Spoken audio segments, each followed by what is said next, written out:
The morning sun broke through the thin fog hanging over Oakland, California, casting a pale glow on the weathered sign of Carter's Pharmacy along 12th Street in the Eastlake district. A cool breeze carried the salty tang of the bay and the distant hum of a coffee truck hawking its wares. Inside, James Carter moved with quiet purpose, his tall, lean frame navigating the narrow aisles as he arranged bottles on the creaky wooden shelves. His hands, roughened by years of work, handled each vial with care, though his brow furrowed slightly as he glanced out at the street. Busier now than it used to be, dotted with unfamiliar faces and gleaming cars. This wasn't just a pharmacy, it was a legacy, built by his father in the 60s to serve a black community that had nowhere else to turn. Malik Carter, 10 years old with tight curls and eyes that sparkled with an uncanny sharpness, perched on a stool behind the counter, his small legs swinging just shy of the floor. He counted pills from a bottle James handed him, his voice a soft chant. 23, 24, 25. Done, Dad. James smiled, resting a hand on his son's shoulder. You're my second pair of eyes, Malik. Nobody's slipping past that memory of yours. His tone was warm, but Malik caught the faint edge of strain beneath it. He didn't say anything, just filed it away. 25 white pills labeled atenolol, blood pressure meds for old Mrs. Jackson down the block. A few streets over, in a cramped law office on Fruitvale Avenue, Aisha Carter sat surrounded by a chaos of papers. Her hands darted across documents, pausing on an eviction notice from Horizon Realty, the developer swallowing up Eastlake piece by piece. With her hair pulled high and glasses slipping down her nose, she looked like a soldier in a silent war. She scribbled a note in the margin, illegal contract, no 60-day notice. It wasn't her first rodeo with cases like this, but something felt off. Why did every eviction target homes near Carter's Pharmacy? A chill crept up her spine as she connected the dots, her mind already racing toward a deeper investigation. The clock struck 8 when the pharmacy's bell jingled, and Chief Derek Lawson strode in, his polished boots thumping against the hardwood. Malik's eyes snapped up, cataloging details. Black uniform, badge number 472, a scratch on the left sleeve. Lawson peeled off his sunglasses, revealing a smile that didn't reach his eyes. Morning, Mr. Carter, he said, his voice smooth as oil. Just a routine safety check, orders from above. You can't be too careful these days, right? James straightened, gripping the bottle in his hand. We follow every regulation, Chief. Something wrong? Lawson didn't answer right away. He paced the counter, fingers tapping the wood like he was sizing it up. Then he stopped, locking eyes with James. Just making sure. Be a shame if this place ran into trouble, or worse, ended up a pile of ashes. You get me, Mr. Carter? Malik's heart thudded, but he stayed silent, memorizing every word, every move. The air in the pharmacy thickened after Lawson's words. James held his composure, but Malik noticed his father's hand tremble as he set the bottle down. Appreciate the concern, Chief, James said, his voice steady but his gaze hard as steel. We're good here. If you've got something to check, go ahead. I've got nothing to hide. Lawson smirked, a razor-thin expression that sliced through the silence. He leaned over the counter, close enough for Malik to catch the sharp scent of cologne mixed with stale tobacco. Good man, Carter. I like confidence, but too much of it can get risky, you know. He turned on his heel, heading for the door, but paused to glance back at Malik. Smart kid you've got there. Keep him close. Wouldn't want him wandering off. The bell clanged as he left, its chime echoing like a warning in the empty space. Malik sat frozen, fingers gripping the edge of his stool, his mind replaying the encounter on a loop. He didn't fully grasp the weight of Lawson's threat, but he felt it, a predator's shadow lurking in the man's stare, like the stray cat he'd once seen toying with a mouse before the kill. James exhaled, sinking onto the stool beside him, a heavy hand on Malik's shoulder. Don't worry, son. They're just rattling cages. But listen, this isn't just about me. It's about this whole neighborhood. Your granddad built this place to help folks, not to let it get sold off to some slick suits. Malik nodded, his eyes lighting up at the mention of Granddad, a man he knew only through stories and the faded photo on the wall, stern in his white pharmacist coat. I remember, Dad. Granddad said, Carters stand tall, even if the sky falls. James chuckled, but the sound died fast, swallowed by the quiet. Outside, the street buzzed with its usual rhythm, kids hollering on their way to school, delivery trucks rumbling past. But inside, the weight of Lawson's visit lingered. Malik's mind churned, piecing together the morning.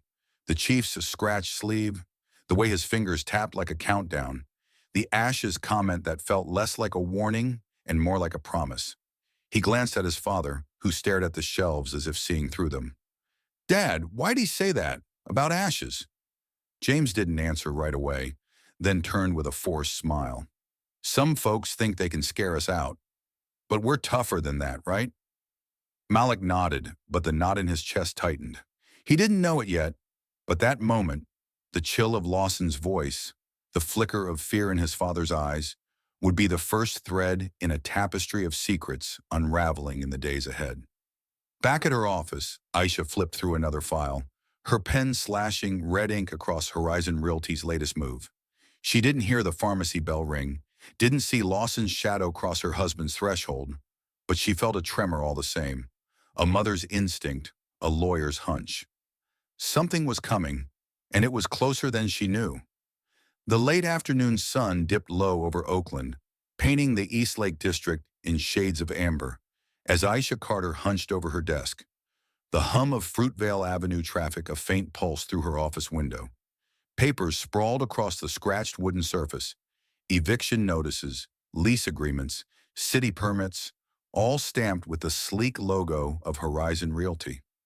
Her pen scratched furiously, circling a clause in red ink. Immediate termination due to zoning adjustment. She leaned back, rubbing her temples, the pieces clicking together like a puzzle she didn't want to solve. Every eviction she'd tracked in the past month targeted homes within a half-mile radius of Carter's pharmacy, too precise to be coincidence. Her gut churned with a lawyer's instinct. This wasn't just greed, it was a plan, and James, with his stubborn hold on the pharmacy, was smack in the middle of it. Across town, James stood behind the counter at Carter's pharmacy, the usual bustle of customers replaced by an eerie quiet. Malik sat cross-legged on the floor, sorting pill bottles with mechanical precision, his small hands moving like they'd done this 1,000 times. The phone rang, shattering the stillness, and James picked it up, his face tightening as he listened. "What do you mean you can't deliver?" he asked, voice low but edged with frustration. "We've been square for 15 years, Pete." Malik glanced up, catching the name. Pete Alvarez, their main supplier from Berkeley. The line went dead, and James slammed the receiver down, muttering, "Damn it." He caught Malik's stare and forced a grin. "Just a mix-up, kid. Nothing to worry about." But Malik wasn't fooled. He logged it in his head. Pete, 3:47 p.m. No delivery. Dad's jaw clenched. That evening, the Greater Hope Baptist Church on 14th Street glowed with warm light, its pews packed with Eastlake residents, old-timers in worn coats, young mothers bouncing kids on their knees. Reverend Clarence Brooks, a wiry man with a voice like rolling thunder, stood at the pulpit, his gray hair catching the gleam of stained glass. "This ain't revitalization, folks. It's erasure," he boomed, slamming a fist on the podium. "They're coming for our homes, our businesses, our history. James Carter's pharmacy is next on their list, and we can't let it fall." Heads nodded, murmurs rippling through the crowd. Malik sat in the back with Aisha, his eyes darting from face to face. Mrs. Jackson, Mr. Tate from the barber shop, the Lopez twins, committing each to memory. Aisha squeezed his hand, whispering, "See? We're not alone." But her smile faltered as she spotted a man in a dark jacket near the exit, scribbling notes, his posture too stiff to blend in. The meeting stretched late, voices rising with plans, petitions, protests, legal challenges. Reverend Brooks passed out flyers, his call to action ringing clear. "We fight with truth, not fists." Malik clutched his flyer, the words searing into his brain. As the crowd thinned, Aisha lingered to talk strategy with Brooks, while Malik stepped outside, the cool night air biting his cheeks. He froze mid-step, eyes locking on a black sedan parked across the street, its engine idling low. A camera lens glinted through the cracked window, aimed straight at the church. His heart raced, but he didn't run.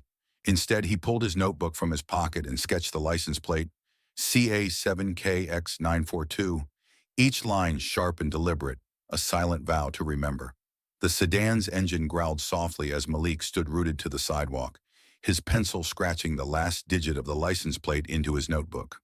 The camera lens shifted, catching the streetlight's glare, and for a split second, he swore he saw a face, a sharp jaw, eyes hidden behind tinted glass. Before the car peeled away, tires hissing on the wet asphalt, his breath hitched, but he didn't flinch. He flipped the page and wrote, 10:13 p.m., black sedan, long lens, watching the church. The night swallowed the taillights, leaving only the echo of Reverend Brooks's voice in his head. We fight with truth. Malik shoved the notebook into his jacket, the weight of it pressing against his chest like a shield. Inside the church, Aisha finished her hushed conversation with Brooks, her arms crossed tight as she scanned the emptying pews.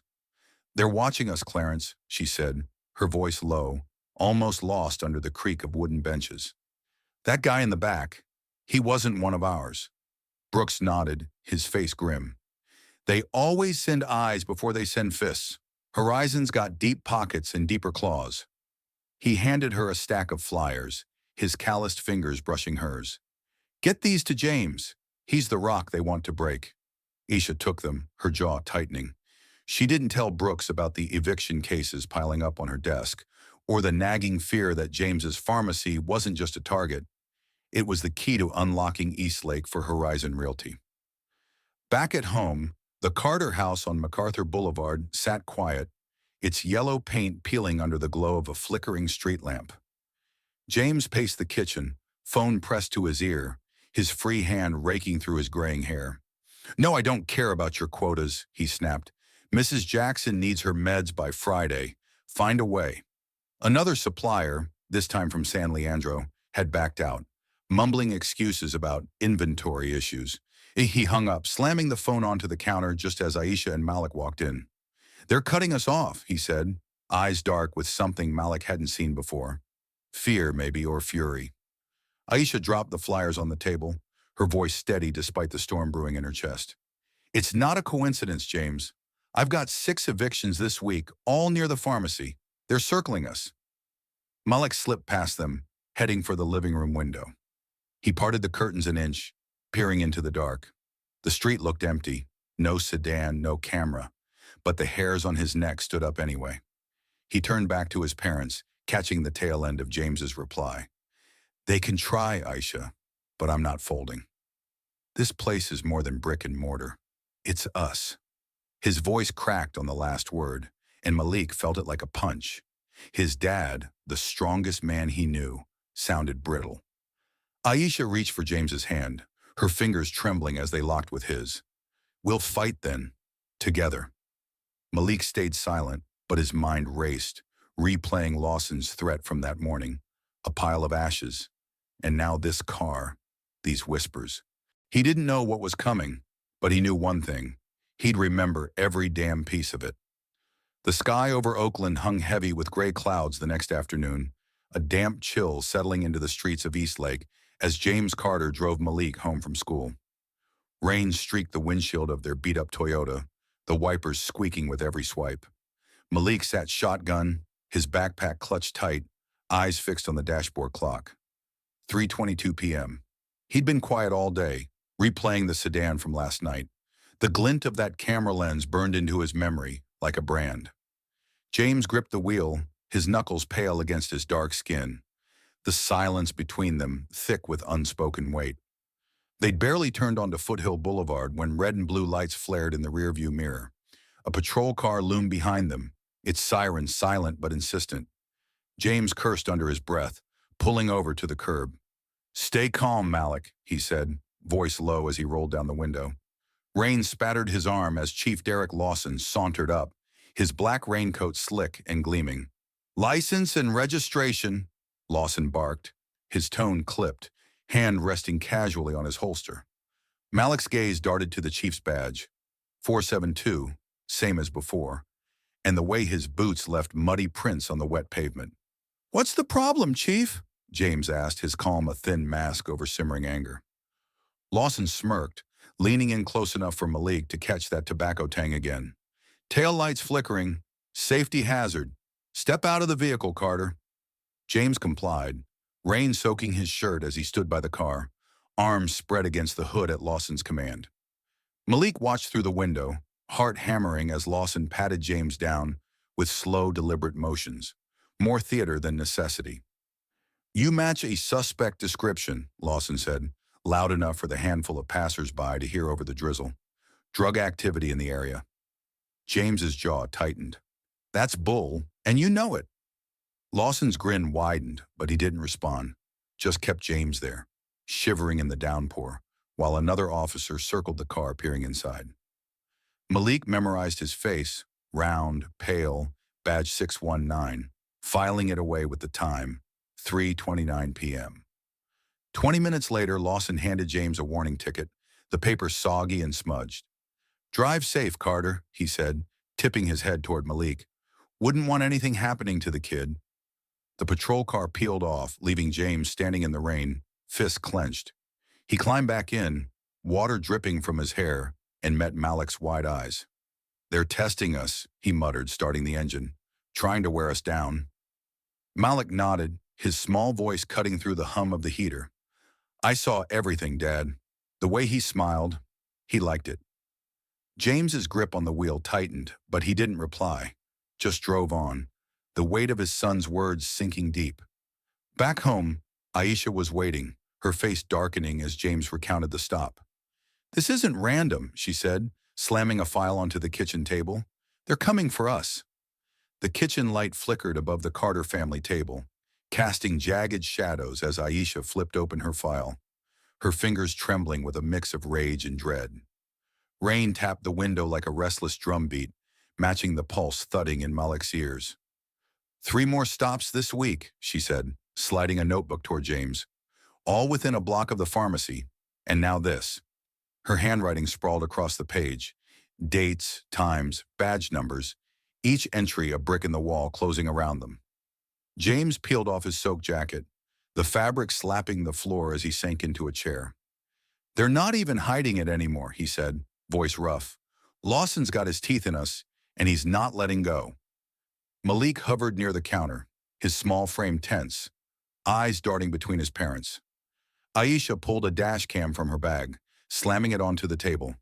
I'm installing this tomorrow, she declared. Next time, we've got proof. Her words were sharp, but Malik caught the quiver in them, a crack in her armor. He stepped closer, peering at the notebook.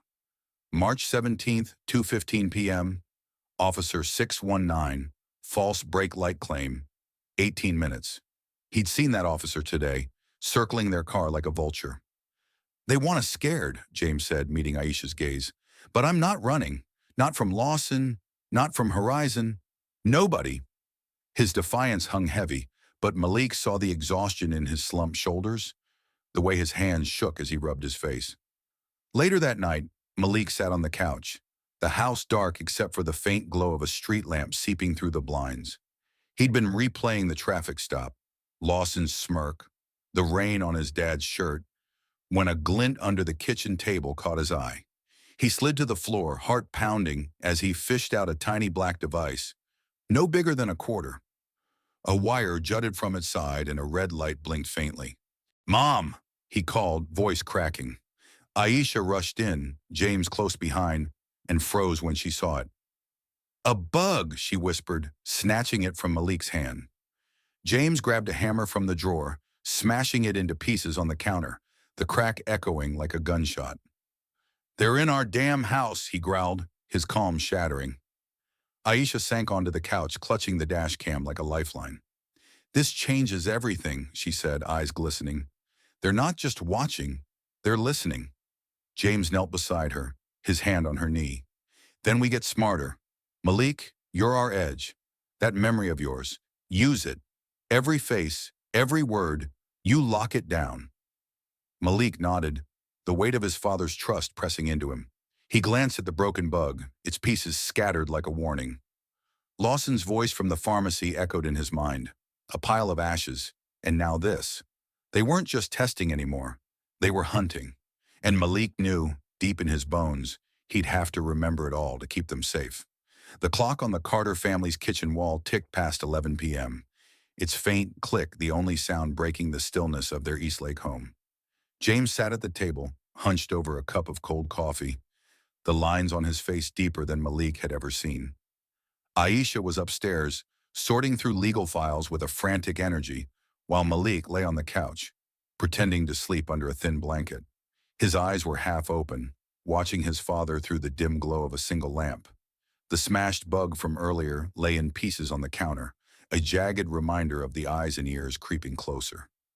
James's phone buzzed, shattering the quiet, a text from an unknown number. Supermarket lot, midnight, come alone. He stared at it, jaw tight, then slipped on his jacket, whispering to himself, "Gotta end this." Malik's heart jolted. He didn't know who'd sent the message, but the secrecy in his dad's movements, the way he checked the windows before stepping out, screamed trouble. As the front door clicked shut, Malik sprang up, pulling on his sneakers and grabbing the voice-activated watch James had given him last Christmas. For spy games, Dad had said with a grin, but now it felt like a lifeline. He slipped out the back, sticking to the shadows along MacArthur Boulevard, his small frame darting between fences and overgrown bushes. The 6-block trek to the supermarket lot felt endless, each step heavier with the weight of what he might find. The lot stretched dark and empty under a flickering neon sign, the old Safeway long since abandoned. James crouched behind a rusted shopping cart corral, his phone held low, screen glowing faintly. Recording, Malik guessed. Malik ducked behind a dumpster, the stench of rotting trash sharp in his nose, and pressed the watch's button twice, its tiny red light blinking to life. At exactly midnight, headlights cut through the gloom, and Chief Derek Lawson's unmarked sedan rolled in, followed by a sleek black SUV.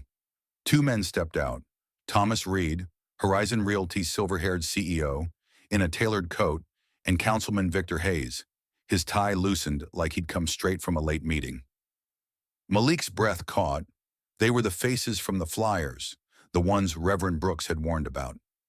Reed lit a cigar, the flame briefly illuminating his sharp features. "Phase 2 goes live next week," he said, exhaling a plume of smoke. "We need the obstacles gone." Lawson nodded, his voice cold. "Carter's the linchpin. Break him, and the rest collapse." Hayes shifted, uneasy. "The code violations aren't enough." Lawson's laugh was a low growl. "He's too damn stubborn. Fixes everything by the book." Reed blew a smoke ring, his tone casual but lethal. "I don't care how you do it, but that corner's got to be clear by quarter's end. Investors are antsy." Malik's hands shook as he gripped the dumpster's edge, the watch humming softly, capturing every word. They were planning something big, something that ended with his dad gone. The supermarket lot felt like a cage as Malik crouched behind the dumpster, the cold metal biting into his palms. Lawson's voice sliced through the night, sharp and deliberate. "We'll stage a raid, plant enough to lock him up for good." "Problem solved," Reed nodded, flicking ash from his cigar. "Make it clean. The mayor wants this quiet. No headlines, no questions." Hayes paced, his shoes scuffing the cracked asphalt. "What about eminent domain?" he ventured, voice thin. Lawson shot him a glare. "Too messy. Carter's got evidence, recordings, documents. He's been sniffing around too long." Reed's eyes narrowed, glinting under the neon flicker. "Then find it. Burn it. Make it disappear." Malik's stomach twisted, the watch's red light steady in the dark. He had them now, their words trapped in his hands. A sudden clatter broke the tension. Malik's elbow nudged an empty bottle, sending it rolling across the pavement with a hollow clink. Three heads snapped toward the dumpster, Lawson's hand dropping to his gun. "What the hell was that?" Hayes hissed, stepping back. "Probably a cat," Lawson muttered, but his boots crunched closer, each step a hammer blow to Malik's chest. He pressed himself flat against the dumpster, breath shallow, the watch still recording as Lawson's shadow loomed. Reed waved a hand. "Leave it. We're done here." Lawson hesitated, then turned back, his silhouette retreating to the sedan. The SUV roared off first, followed by Lawson's car, tail lights bleeding into the night. Malik stayed frozen until the silence returned, then bolted, cutting through backyards and alleys, his sneakers pounding wet grass. He slipped into the house just minutes before James, diving under the blanket as the front door creaked open. James checked on him, his breath uneven, then trudged upstairs. Malik lay still, heart racing, the watch clutched tight under his pillow. He didn't sleep. Couldn't. Replaying their voices. Plant enough to lock him up.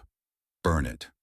His dad was a target, and not just for the pharmacy, for everything he knew. The weight of it crushed him, but he forced his mind to work, cataloging details.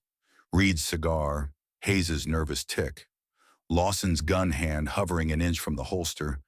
3:47 a.m. now, and he'd never forget. Upstairs, James sank onto the bed beside Aisha, who stirred, her voice groggy. "Where'd you go?" He stared at the ceiling, hands clasped tight. "Got a tip. Had to check it out. They're moving faster than we thought." Aisha sat up, eyes sharpening. "Who?" James's silence stretched too long, then he whispered. "Lawson. Horizon. They're not playing anymore." She grabbed his arm, nails digging in. "We need to move. Now." James shook his head. "Not yet. I've got something they don't know about." Malik, ears straining from below, caught the edge in his dad's voice. Hope, maybe, or a gamble. He didn't know what James had, but he knew what he held. Proof, ticking away on his wrist, ready to light the fuse for whatever came next. The clock above Carter's pharmacy ticked past 2 p.m., its hands sluggish against the gray Oakland sky, pressing down on Eastlake. James Carter stood behind the counter, filling a prescription with steady hands, though his eyes flicked to the door every few minutes. Malik sat on his usual stool, sorting labels, his watch strapped tight to his wrist, its red light dormant but ready. The bell jingled, and a woman stepped in, mid-40s, oversized sunglasses hiding half her face despite the overcast day. She glanced nervously over her shoulder, clutching a purse that bulged awkwardly. "I need to see James Carter," she said, her voice too loud, echoing off the shelves. Lila Nguyen, the young pharmacy tech, nodded toward the back. "He's right there, ma'am." Malik logged it. 2:14 p.m. Woman, shaky hands, dark blue coat. She approached James, leaning close. "Something for allergies. Over the counter," she muttered. But when Lila turned to grab a bottle, the woman slid an envelope across the counter. James's face shifted. Shock, then a hard resolve, as he palmed it, steering her to the small consulting room. Malik's gut twisted. Something was wrong. He edged closer, pretending to restock, catching snippets through the cracked door. "They're watching. No time." 7 minutes later, James emerged, pale as ash, the envelope gone. He grabbed his phone, dialing Aisha. His words clipped. "Get here. Now." The woman, Lila later ID'd her as nervous, maybe coerced, slipped out the back, James locking it behind her with a trembling hand. Across town, Aisha raced through red lights, her beat-up sedan weaving down Foothill Boulevard. She'd been at the courthouse, filing injunctions against Horizon Realty, when a clerk slipped her a note. Anonymous call, pharmacy, urgent. Her calls to James went straight to voicemail, the pharmacy line buzzing busy despite its multiple extensions. Panic clawed her chest as she floored the gas, police cars streaking past in the same direction, lights flashing, no sirens, a silent swarm that screamed trouble. She dialed their neighbor, Mrs. Margaret Turner, voice shaking. "Margaret, what's happening at the pharmacy?" The old woman's reply came breathless, cracked with fear. "Police everywhere, Aisha. Something's bad. Real bad." Back at the pharmacy, the bell rang again at 2:47 p.m., and Chief Derek Lawson stormed in, flanked by 2 plainclothes officers. Their boots hit the floor like thunder, blocking the front and back exits. "Anonymous tip," Lawson announced, voice carrying through the store. "Illegal prescription sales." James straightened, his calm a thin veneer. "I want my attorney present for any search." Lawson's grin was predatory. "This ain't a search, Carter. It's a raid. We've got cause." The officers moved fast, clearing out the handful of customers, Mrs. Jackson clutching her bag, Mr. Tate protesting, while Lawson loomed over James. "We know about your little meeting," he sneered. "She's talking already." Malik, unnoticed, slipped to the back window, pressing his watch's button twice. The red light blinked on, and through the glass he saw his dad's fate unfolding. Too fast, too final. Malik pressed his face to the back window of Carter's pharmacy, the cold glass fogging under his ragged breaths as the watch hummed against his wrist. Inside, Lawson towered over James, his voice a low growl. "Cooperation could have saved you, Carter. What did you do to her? Threaten her?" James's eyes flashed, his hand steady on the counter. "What did you do to her?" He shot back, reaching slowly for his phone. "I'm calling my attorney. My right." Lawson's grin vanished, replaced by a snarl. The plainclothes officers moved with eerie precision. One yanked an unmarked bottle from a shelf, crowing, "Opioids, illegal stash," while the other pulled an envelope of cash from under the counter, exactly what James had emptied from the register earlier. "That's planted," James shouted, voice rising. "Check my cameras." As if on cue, an officer accidentally smashed the visible security system, wires sparking. Malik's watch caught it all, every lie, every move.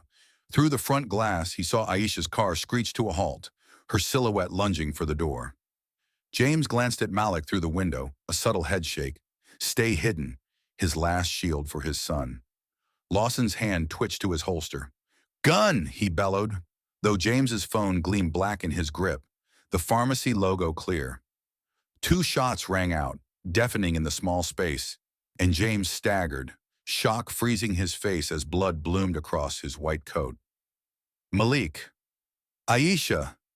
Remember," he gasped, collapsing behind the counter, the phone clattering from his hand.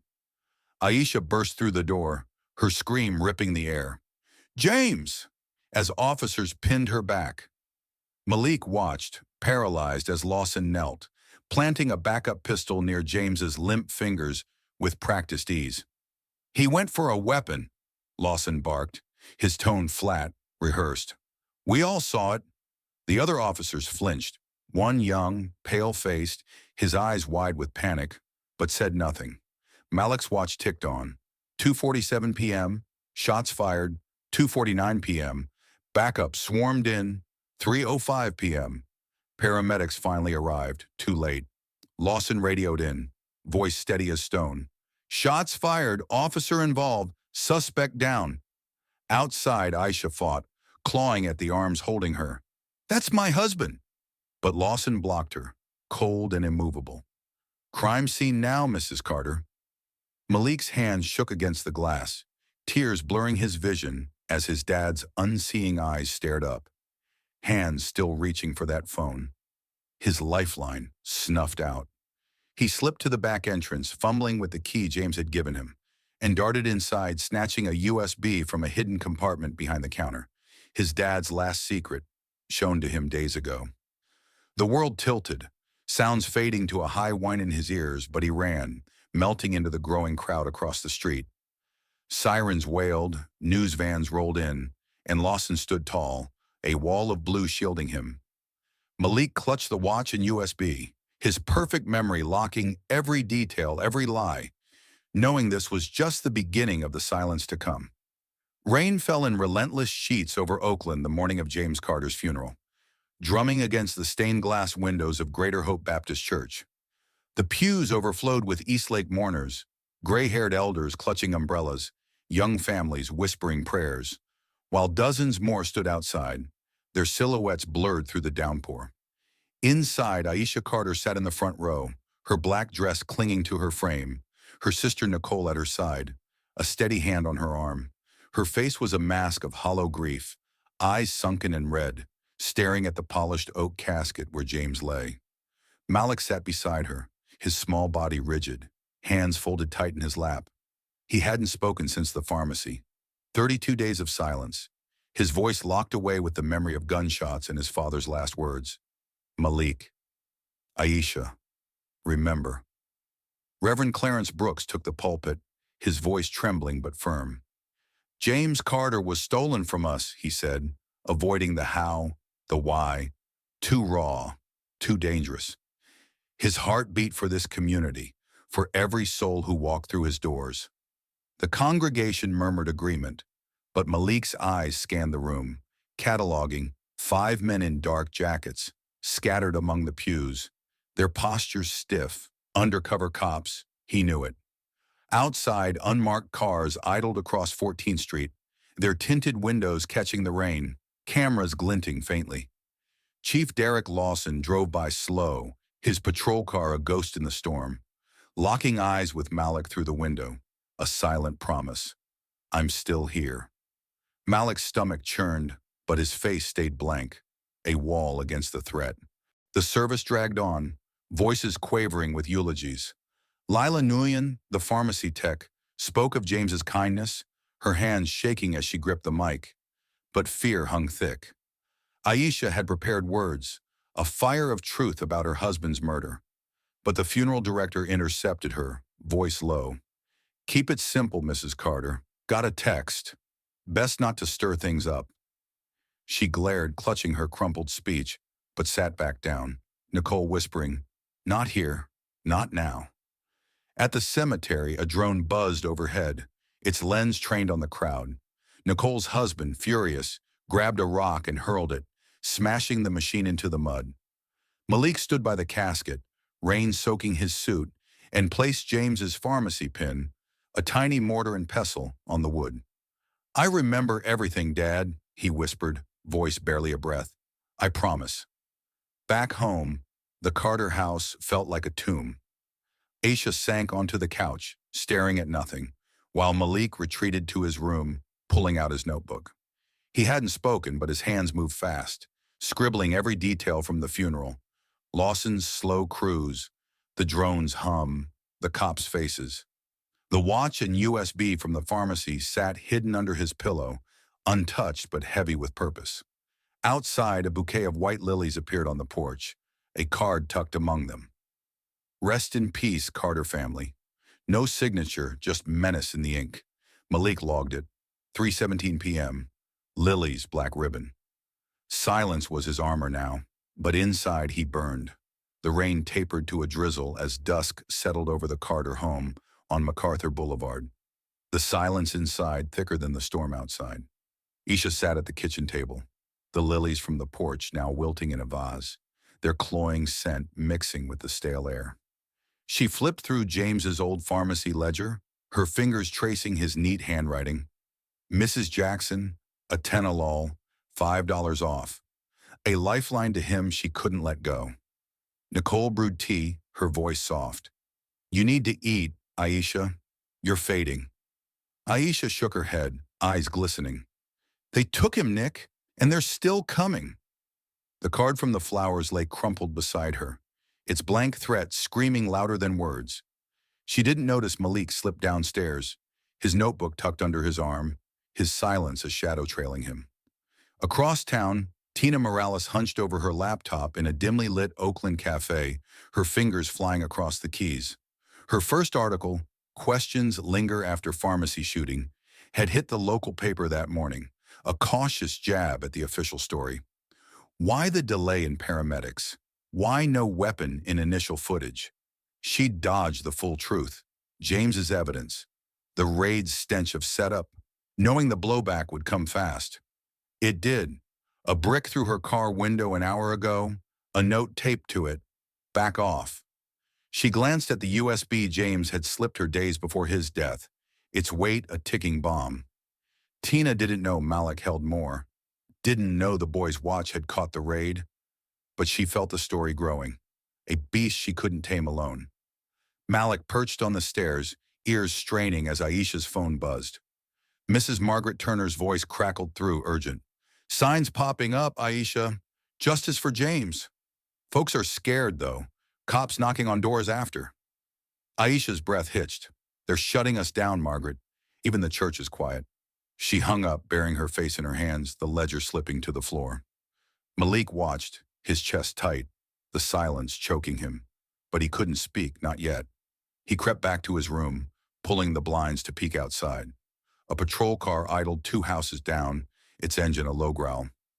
Lawson's men, he was sure. He added it to his notebook. 6:42 p.m., black and white, no plates visible. Downstairs, Nicole knelt beside Aisha, voice fierce. You've got to fight, sis. For James, for Malik. Aisha looked up, tears streaking her face. I don't know how, Nick. They've got everything. Power, guns, lies.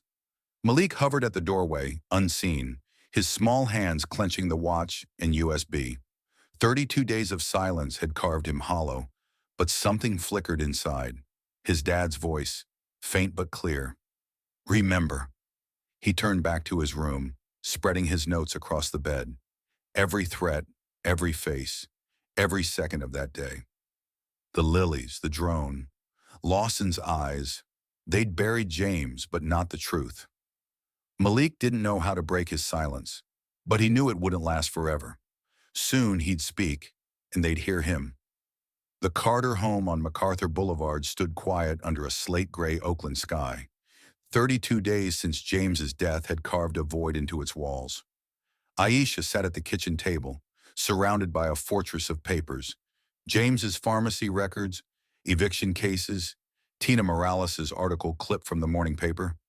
Her hands shook as she traced a photo of James, his broad smile frozen in a moment before the world broke. Malik's silence had stretched unbearable, his small frame a ghost drifting through the house, eyes hollow but sharp. She'd found his notebooks, pages of meticulous details, dates, faces, proof he hadn't let go, even if his voice had. The lilies still sat in their vase, browning at the edges, a taunt she couldn't throw away.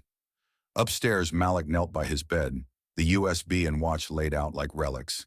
He'd replayed the raid in his head 1,000 times, Lawson's snarl, the gunshots, his dad's last gasp. But today, something shifted. He pulled a box from under the bed, one James had shown him weeks ago, hidden beneath a loose floorboard. Inside, a second USB, labeled Backup, JC, and a note in his dad's tight scrawl. If I'm gone, this gets out. Truth lives. Malik's chest tightened, a spark igniting in the dark. He slipped downstairs past Nicole scrubbing dishes and found Aisha staring at the photo. He stood there silent until she looked up, startled by the intensity in his eyes.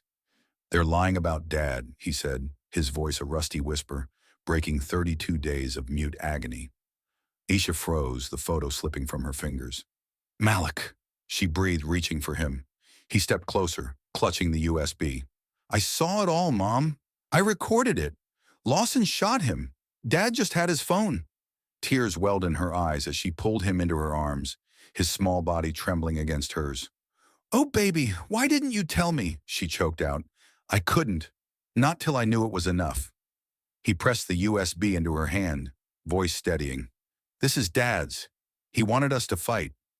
Aisha's sobs broke free, soaking his shoulder, but her grip tightened, grief turning to steel. The front door creaked open, and Nicole stepped in, pausing at the sight. He's talking, Aisha whispered, half laughing through tears. Nicole dropped her bag, rushing over. Thank God. But Malik pulled back, eyes darting to the window. A patrol car rolled by, slow and deliberate, Lawson's shadow, always near. He was at school today, Malik said, voice low. Just watching me, through the fence. Aisha's face hardened, wiping her eyes. They think we're done. They're wrong. She stood, clutching the USB like a grenade, and grabbed her phone, dialing Tina Morales. Tina, it's Aisha. We've got more. Meet me tomorrow. Malik watched her, the spark in him flaring brighter. His silence was over, and the truth was waking up, ready to burn. Aisha hung up the phone, her breath steadying as she turned to Malik, the USB still warm in her palm. The kitchen felt alive again, the air crackling with something fierce. Hope, maybe, or the edge of vengeance. What's on it? Nicole asked, leaning against the counter, her voice hushed like she feared breaking the moment. Aisha shook her head. I don't know yet, but if James hit it, it's big. She crossed to the living room, digging through a drawer for an old laptop, one they hadn't used since the bug, one she hoped was clean. Malik followed, his notebook in hand, flipping to a page scrawled with yesterday's details. 6:42 p.m. Patrol car. Lawson's eyes on me at recess. He's waiting for us to slip, he said, voice stronger now. Each word a stone dropped into still water. The laptop whirred to life, and Aisha plugged in the USB, her hands trembling as files blinked onto the screen. Audio clips, scanned documents, a grainy video. She clicked the first audio. James's voice filled the room, calm but urgent. March 10th, supplier cutoff confirmed. Horizons leaning on them. Proofs in the ledger. Malik's eyes widened. He remembered that day, the slammed phone, his dad's clenched jaw. Another file, a video, showed James in the pharmacy's back room, filming a stack of papers, property deeds, payments to Lawson's name, all tied to Horizon Realty. He knew, Aisha whispered, tears streaking her face. He knew they'd come for him. Malik nodded, pointing to the watch on his wrist. And I've got the rest. Nicole sank onto the couch, voice breaking. This could take them down, Aisha. All of them. But Aisha's gaze hardened, flicking to the window where the patrol car's shadow had lingered. Not if they get us first. She ejected the USB, slipping it into her pocket, and grabbed a pad, scribbling a plan. Tina, lawyer, safe copies. Malik watched, then added his own note. Lawson at school, 12:15 p.m. Gray jacket, stared 3 minutes. Aisha met his eyes, a silent pact forming. We've got to be smart, Malik. They'll hit harder now. He nodded, the weight of his dad's words. Truth lives, settling into his bones. Outside, the Oakland night pressed close, streetlights buzzing faintly. Aisha locked the doors, double-checking the blinds, while Malik climbed to his room, spreading his notes across the bed. He traced Lawson's name, the sedan's plate, the gunshots, each memory a spark feeding the fire inside. Downstairs, Aisha called Mrs. Turner, voice low. Margaret, spread the word. Quietly. We're not done yet, the old woman chuckled, fierce. Good, I've got signs ready, girl. Malik lay back, staring at the ceiling, his watch ticking beside him. He'd spoken today, and it felt like breaking chains. Tomorrow they'd fight, not just for James, but for everything he'd died to protect. The truth was theirs now, and it was only the beginning. The morning sun barely pierced the fog rolling off the bay as Aisha Carter pulled into a side street near the Alameda County Courthouse, her sedan's engine ticking as it cooled. Malik sat beside her, his watch strapped tight, the USB from James tucked in his jacket pocket, back up to the one Aisha carried. They'd slipped out before dawn, dodging the patrol car that had circled their block all night.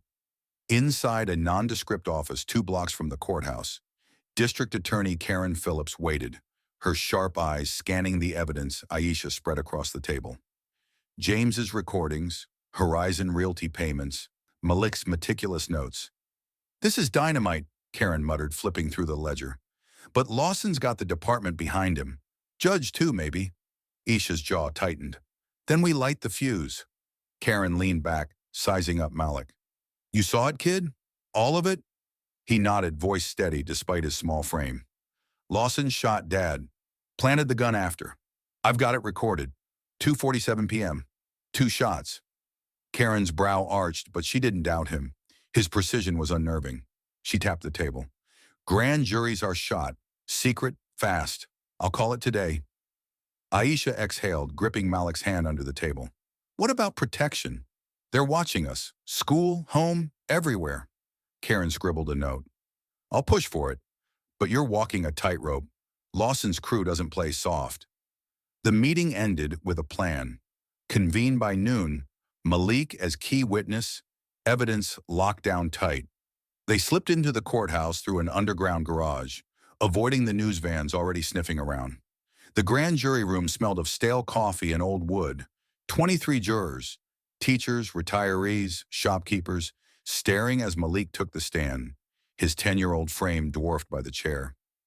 Karen kept it tight, 15 questions, no fluff. What did you see, Malik? She asked, voice calm. Lawson shot Dad holding his phone, not a gun. Then he put a pistol by his hand, said, he went for a weapon, but it was a lie. Gasps rippled through the room. A school teacher juror, Robert Walsh, wiped his eyes, shaken by the boy's clarity. Malik's watch recording played next. James's voice, the shots, Lawson's cold cover-up. silencing the room but for the hum of the speakers. 90 minutes later, the indictment dropped. Second-degree murder, evidence tampering, corruption. Judge Harold Simmons sealed it, citing Malik's age. But the leak came fast.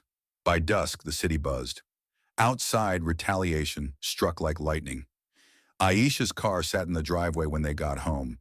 Tires slashed, liar spray-painted across the hood in red. Malik froze, logging it. 6:19 p.m., jagged letters, fresh paint smell. Aisha pulled him inside, locking the doors as Nicole rushed over, breathless. Cops hit Margaret's place, tore up her "Justice for James's" signs. Aisha's phone buzzed. Tina Morales. "Article's out. They're pissed. Watch your back." Malik peered through the blinds, spotting a familiar gray jacket across the street. Lawson, alone, staring. His watch ticked, and he knew. This was war now, and they'd just fired the first shot.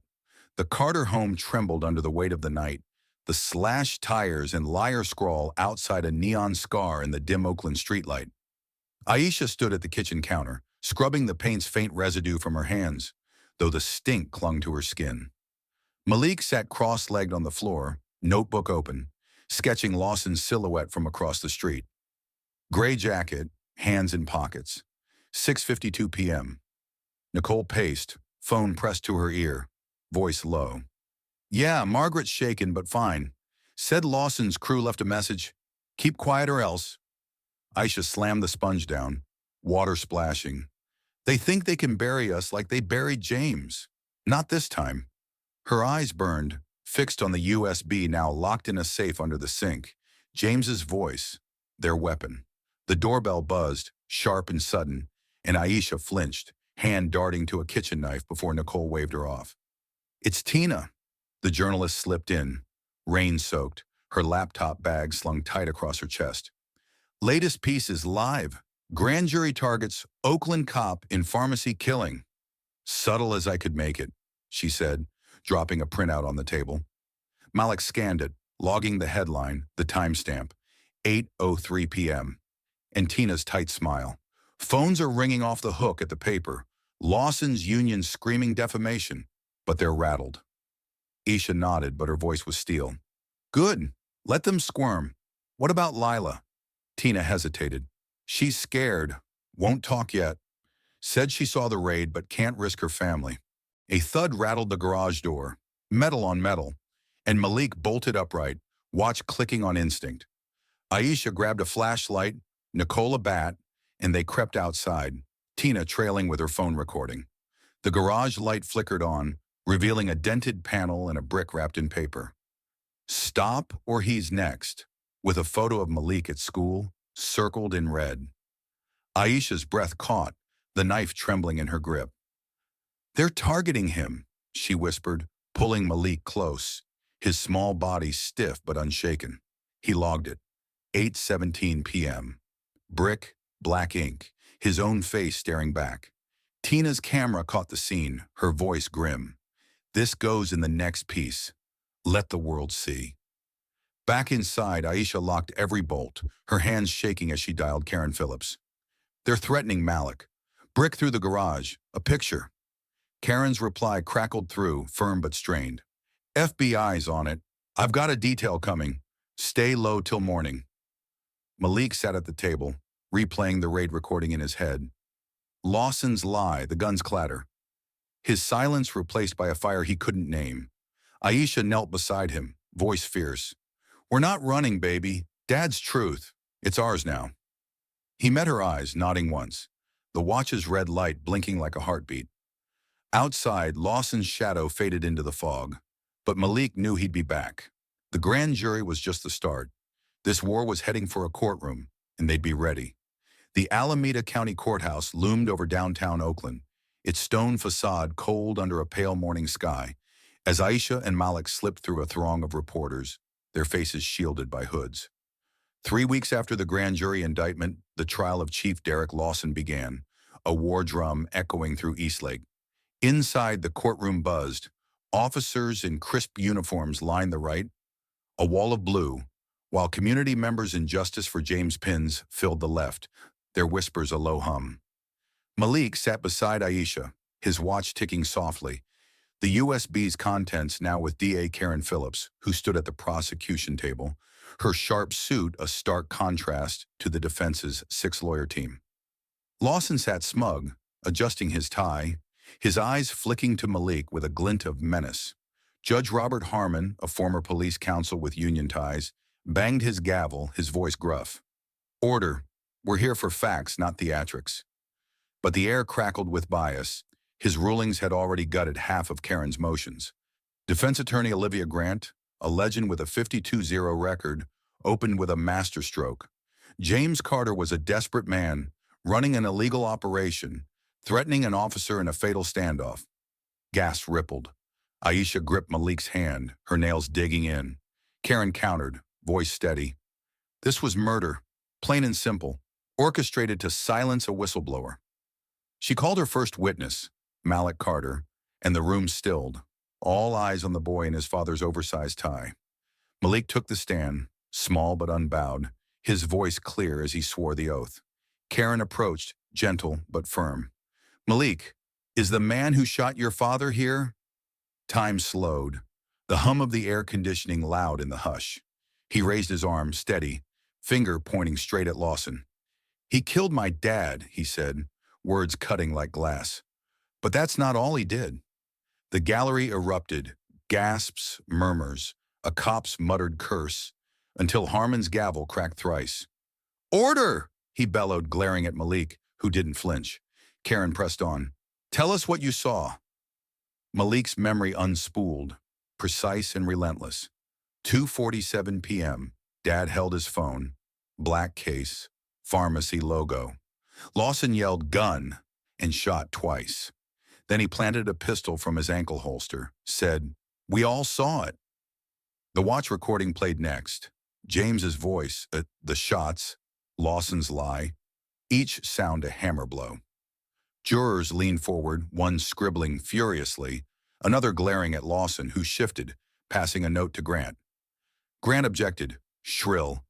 Chain of custody's compromised. A kid's toy, Karen snapped back. Authenticated by experts, Your Honor. Harmon's jaw tightened, but he allowed it, reluctance etched in his scowl. Malik locked eyes with Lawson, unblinking, as the chief's smirk faltered, a vein pulsing in his temple. Outside, Tina Morales scribbled in the hall, her pen racing. Boy's testimony shakes court. Knowing this was just the dawn of a reckoning. The courtroom air thickened as Malik's testimony sank in, the watch's recording still echoing. James's final words, the gunshots. Lawson's cold lie. Jurors sat stunned, some scribbling, others glaring at Lawson, whose manicured hands gripped the table, a vein throbbing in his temple. Olivia Grant shot up, her voice a whip. Objection! This recording's a fabrication, doctored by a grieving family, Karen Phillips countered, calm but cutting. 2 experts verified it, counsel. Time-stamped to 911 logs. Judge Harmon's scowl deepened, but he waved a hand. Overruled. Jury decides its weight. Grant pivoted, stalking toward Malik, her heels clicking like gunfire. You're 10, right? Easy to coach a kid with a wild story. Malik met her gaze, unflinching. I don't lie, ma'am. Dad taught me that. Grant smirked, leaning close. Why'd you wait 32 days to talk? Scared or making it up? Malik's voice stayed steady, slicing through her bait. I waited till it was safe. I saw Lawson plant the gun, 2:48 p.m., right after the shots. Gas rippled again. Robert Walsh, the teacher juror, dropped his pen, eyes wet. Aisha squeezed Nicole's hand under the table, her nails biting skin, pride and fear warring in her chest. Grant pressed harder, voice dripping venom. You expect us to believe a kid over a decorated officer? Malik tilted his head. I expect you to believe the truth. It's on the tape. The gallery buzzed, cops shifting, community members nodding, until Harmon's gavel slammed thrice. Order now! Karen seized the shift, calling Lila Nguyen. The tech shuffled to the stand, her hands twisting, eyes darting to Lawson. They forced me, she whispered, voice cracking. Lawson and his guys threatened my mom's visa, my brother's shop. Gave me a package for James. Said it was a sting. The room stilled. Jurors leaning in as Karen pressed gently. What did they say about James? Lila swallowed hard. Lawson said, once we take him out, the rest will fold. Planned it weeks ahead. A cop in the gallery muttered, bullshit, but the community side erupted. Claps, shouts, silenced by Harmon's glare. Grant pounced, ruthless. You've got a theft charge, Miss Nguyen. Credibility shot. Maybe you're lying to save yourself. Lila flinched but held firm. I'm not proud of that, but I'm not lying now. The momentum teetered, truth clawing through lies, until lunch break hit. Security footage later showed Officer Wilson, Lawson's right hand, cornering Lila in the bathroom, his bulk looming as she shrank back. No audio, but her return told the story. Makeup smeared, hands shaking. I might have mixed up detail, she stammered, retracting key points. Lawson didn't order me directly. Karen's objection, witness tampering, bounced off Harmon's curt, overruled.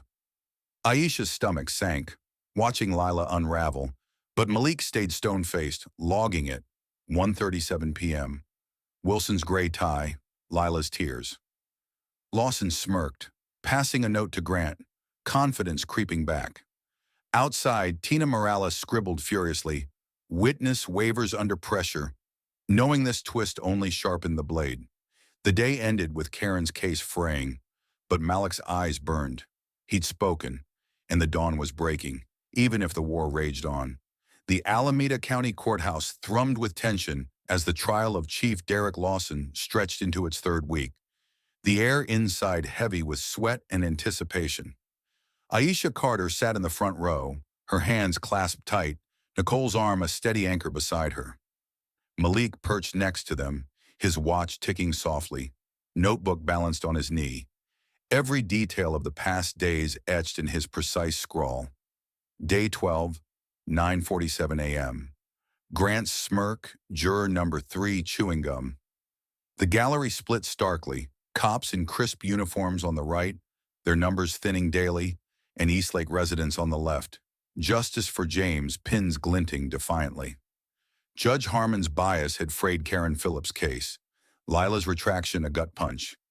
But Malik's testimony in the watch recording lingered like smoke, impossible to dismiss. Karen stood at the prosecution table, her suit rumpled, but her voice iron. The defense wants you to believe James Carter was a criminal, she began, pacing before the jury. But the truth is on this tape. Chief Lawson shot an unarmed man and covered it up. She replayed the audio. James is calm. I'm calling my attorney. The crack of gunfire.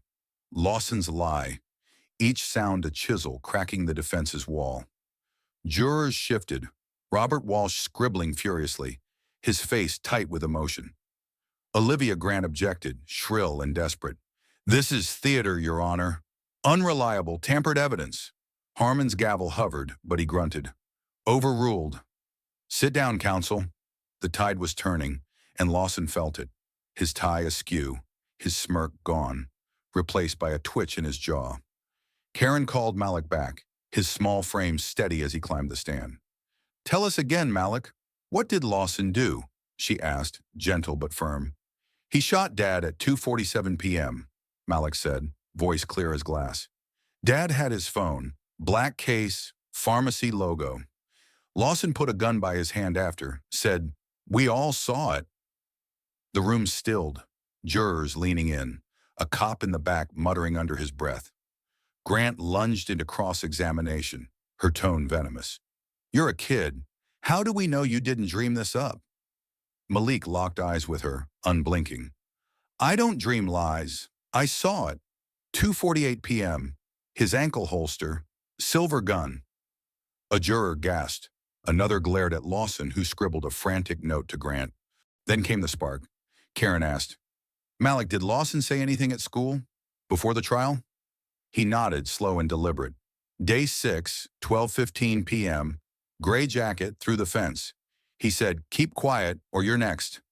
The gallery erupted. Shouts, a chair scraping, until Harmon's gavel slammed thrice. Order! Lawson exploded, slamming the table, his voice a roar. That little punk's lying. Carter was a rat, signed his own death warrant with that evidence. The room froze, Grant's face paling as she grabbed his arm, hissing, "Shut up!" Bailiffs moved in, but the damage was done. Lawson's mask shattered and the empire trembled. Lawson's outburst hung in the courtroom like a thunderclap. His words, "Carter was a rat, signed his own death warrant," ricocheting off the walls. The jury sat stunned, Robert Walsh's pen frozen mid-stroke, while Aisha gripped Malik's hand, her breath shallow with shock and triumph. Olivia Grant scrambled, her voice a frantic hiss. "Your Honor, strike that! My client's distraught." But Judge Harmon's face darkened, his gavel still. "He said it, counsel. Jury heard it." Lawson lunged forward, eyes wild, pointing at Malik. "You'll end up like him, kid. Keep talking." Bailiffs wrestled him back, cuffs snapping on as Grant slumped, her 52-0 record crumbling. The gallery buzzed, cops slipping out, community members whispering, while Tina Morales scribbled in the hall, "Chief's meltdown sinks defense." The next morning, Officer Wilson approached Karen Phillips during recess, his uniform rumpled, voice low. "I want a deal. Lawson's done." He spilled. Staged inspections, planted evidence, horizon payoffs, all under Lawson's orders. Karen's eyes narrowed, but she nodded. "Testify, and we'll talk." By noon, 2 more officers cracked, their statements flooding internal affairs. Computers seized, files pried open. Tina's latest piece hit online. Cops turn on chief and pharmacy case. And the tide surged. Reverend Brooks slipped into the courthouse, meeting Aisha in a quiet corner. "Got something," he said, handing her a USB. "Secret recordings, horizon meetings, Lawson's voice. Took him at the church." Aisha's hands shook as she took it, a lifeline from the ashes. Karen played the new audio in court, Lawson's growl. "Carter's corner's ours once he's gone," pairing it with Wilson's testimony. "He ordered the raid, said plant the drugs." Jurors shifted, their doubt evaporating while Lawson sat shackled, face red, silent for once. Grant's objections grew feeble. "Hearsay!" But Harmon waved them off, his bias cracking under the weight. Outside, the police presence thinned to a ghost. Uniforms once packed the gallery now vanished, distancing themselves from the wreckage. Tina caught Malik in the hall, voice soft. "You did it, kid. Broke him wide open." He nodded, logging her words. 2:13 p.m., Tina, black coat, proud smile. That afternoon, Harmon recused himself. Phone logs leaked to the press, showed calls with Lawson and Grant, too cozy to ignore. Judge Renee Washington took over, her sharp eyes cutting through the chaos. "This court's seen enough games," she snapped, ordering a recess as Karen added conspiracy charges. Aisha overheard cops in the hall, one muttering, "Reeves went too far. Murder wasn't the deal." Malik logged it, 3:47 p.m., bald officer, regret in his voice. Back home, Aisha clutched the USBs, James's, Malik's, Brooks's, her voice fierce. "They're falling, baby. Dad's winning." Malik stared at his watch, the red light steady. Lawson's empire was dust, but the fight wasn't over. Bigger shadows loomed, and they'd need every spark to face them. Outside, Eastlake stirred, signs sprouting anew. "Justice for James," a whisper growing to a roar. The Oakland sun broke through weeks of gray as sentencing day dawned, casting a warm glow over the Alameda County Courthouse steps, where Eastlake residents gathered. Hundreds strong, their "Justice for James" signs swaying like a forest in the breeze. Inside, Aisha Carter sat in the front row, her black blazer crisp, Nicole beside her, whispering encouragement. Malik perched on her other side, his watch quiet now, notebook tucked away. Its work done, but its weight still felt. The gallery buzzed with a new energy. Cops scarce, replaced by community faces.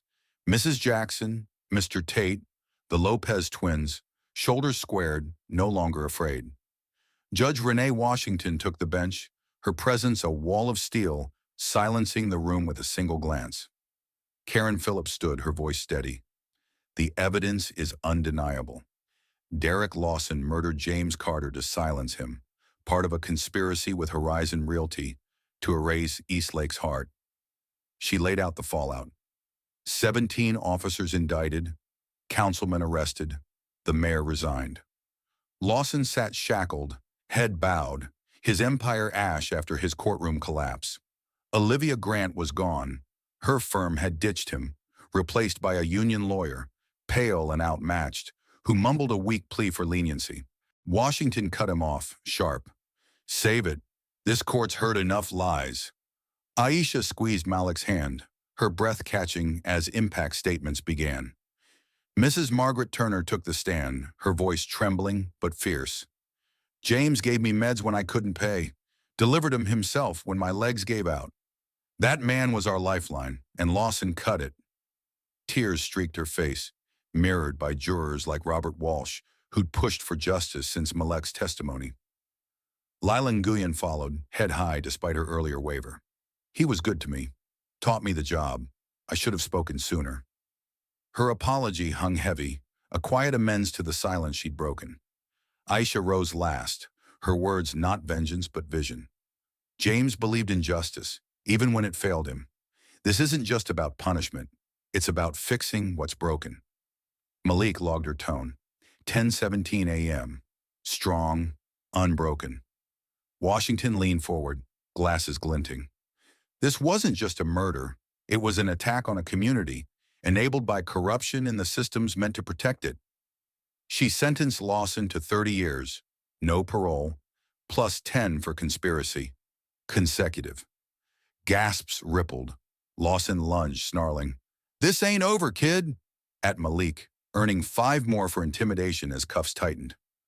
Aisha pulled Malik close, shielding him from the venom, but his eyes stayed dry, fixed on the pharmacy pin in his pocket. James's legacy, safe now. Outside, Tina Morales typed furiously, "Chief locked away, Eastlake reclaims its soul," while the crowd cheered, a tide turning. Horizon's plans stalled, replaced by a community trust buying the pharmacy site. Malik stepped into the sun, the pin cool against his fingers, and whispered to the sky, "We did it, Dad." The fight had won a battle, but the war's scars still ached. The courthouse steps vibrated with Eastlake's roar as Lawson was led away, his cuffs clanking, his threats swallowed by the crowd's chants. "Justice for James!" Aisha stood among them, Nicole's arm around her, the weight of victory mingling with grief's sharp edge. Malik lingered at her side, the pharmacy pin pressed between his fingers, its tiny mortar and pestle a tether to his dad. Reverend Clarence Brooks waded through, his voice booming over the noise. "This ain't the end. It's a start. We're taking our streets back."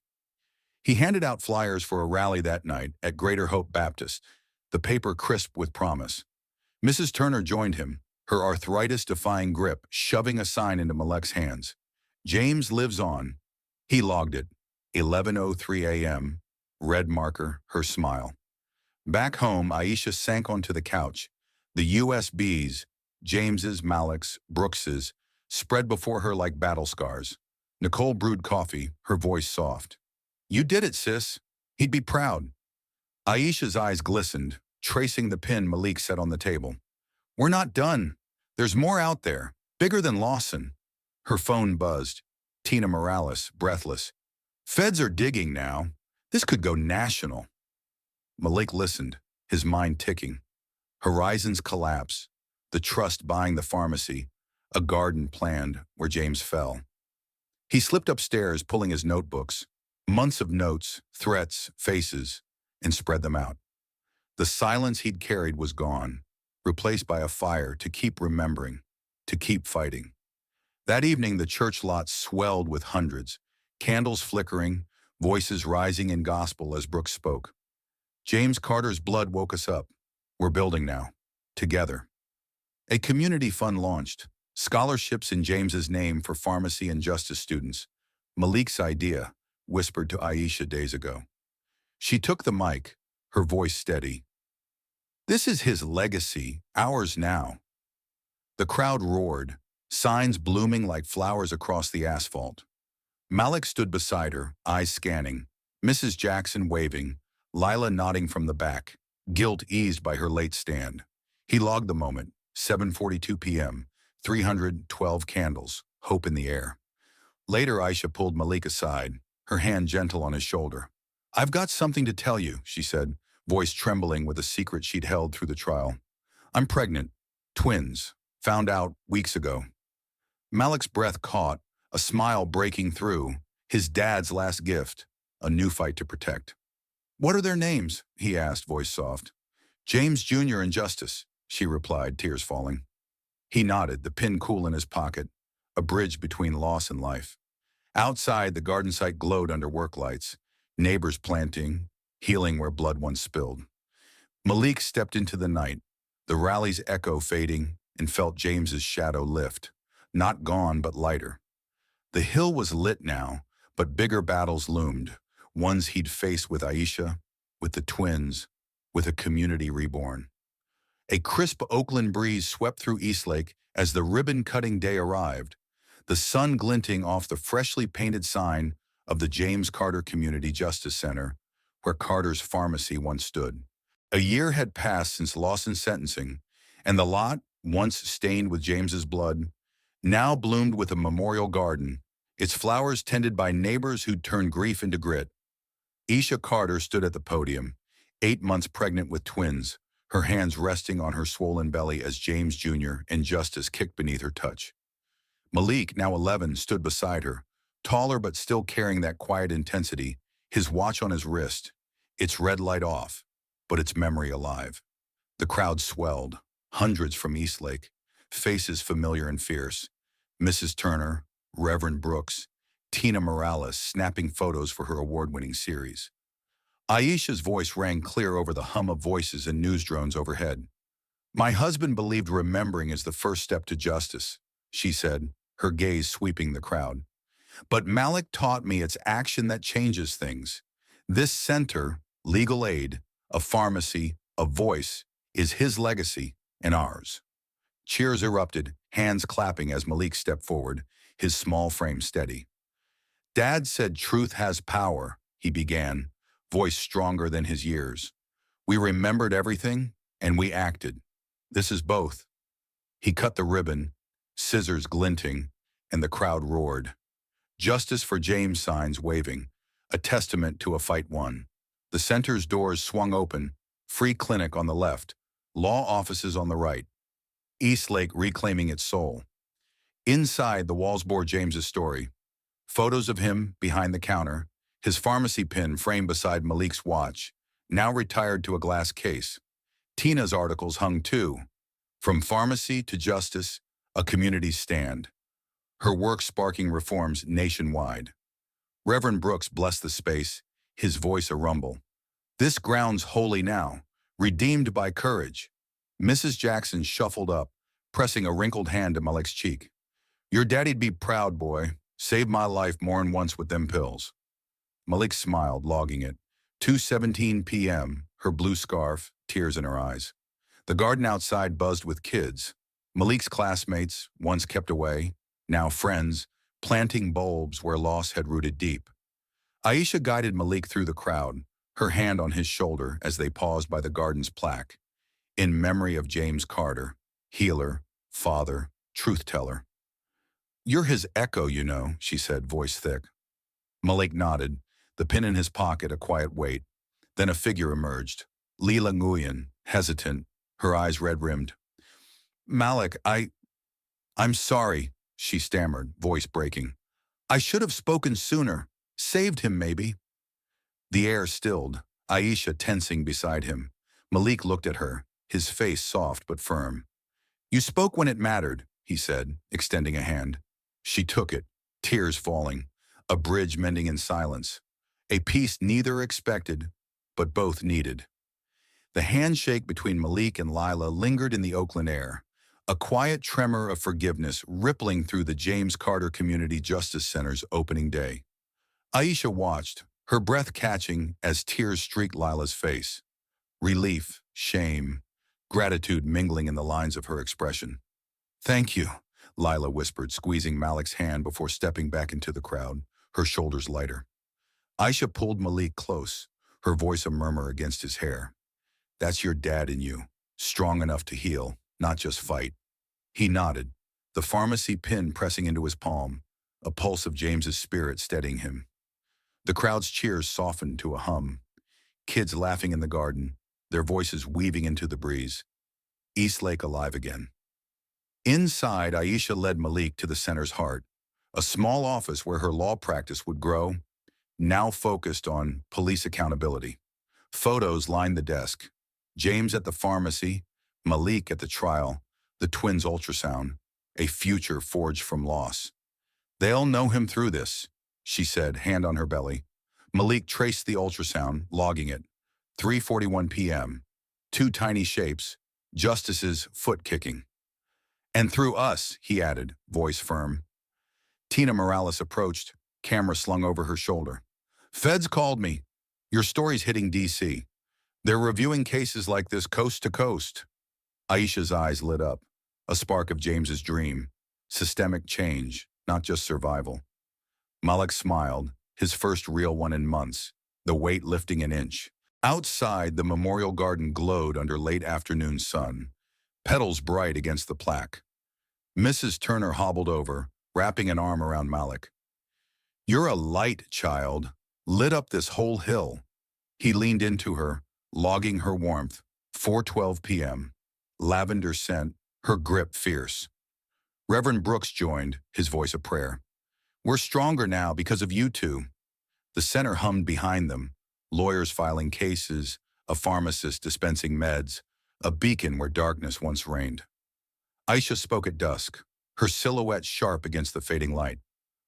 James didn't just leave us a fight, he left us a way forward. This is it. The crowd hushed, then clapped, a wave of hands lifting signs anew.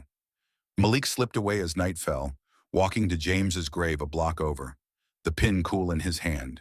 He knelt, setting it on the headstone. James Carter, beloved husband, father, healer, and whispered, We remembered, Dad. Change things like you wanted. Flowers bloomed around him, planted by hands that refused to forget. He stood, watched ticking faintly, and turned back to the center's glow, Aisha waiting with open arms. Always recording, huh? She teased, hugging him tight. Always will, he said, not just the watch, his memory, his voice, their truth enduring. The hill shone bright, a testament to a boy's courage, a family's love, a community unbroken. Justice delayed, but never denied, its echo stretching far beyond Eastlake, a call for others to rise.